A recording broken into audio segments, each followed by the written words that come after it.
আজকের বিশ্ব রাজনীতিতে যুদ্ধ মানে শুধু সেনাবাহিনী, মিসাইল বা বোমা নয়।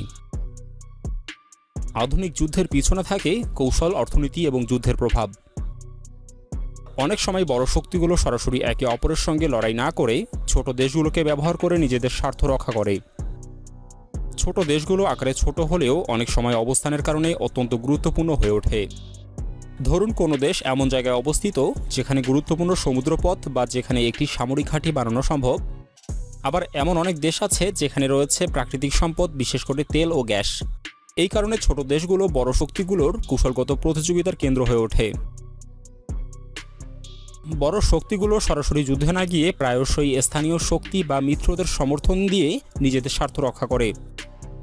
এটাকে বলা হয় প্রক্সি যুদ্ধ। প্রক্সি যুদ্ধে কোনো বড় শক্তি সরাসরি লড়াইয়ে না এসে দূর থেকে নিজেদের প্রভাব প্রয়োগ করে। ফলে ছোট দেশগুলো কখনো কখনো বৈশ্বিক সংঘাতের মূল মঞ্চে পরিণত হয়। ছোট দেশগুলোর গুরুত্ব শুধু কৌশলগত অবস্থানেই সীমাবদ্ধ নয়। অনেক সময় তাদের রাজনৈতিক অবস্থান, অর্থনীতি এবং আন্তর্জাতিক সম্পর্ক এমনভাবে তৈরি হয় যে বড় শক্তিগুলো তাদের উপর নির্ভর করে বৈশ্বিক প্রভাব বিস্তার করতে পারে। মধ্যপ্রাচ্যের অনেক দেশ এই বাস্তবতার নিখুঁত উদাহরণ। আকারে ছোট হলেও এখানে আছে গুরুত্বপূর্ণ তেল ও গ্যাসের মজুদ, গুরুত্বপূর্ণ সমুদ্রপথ এবং আন্তর্জাতিক বাণিজ্যের রুট।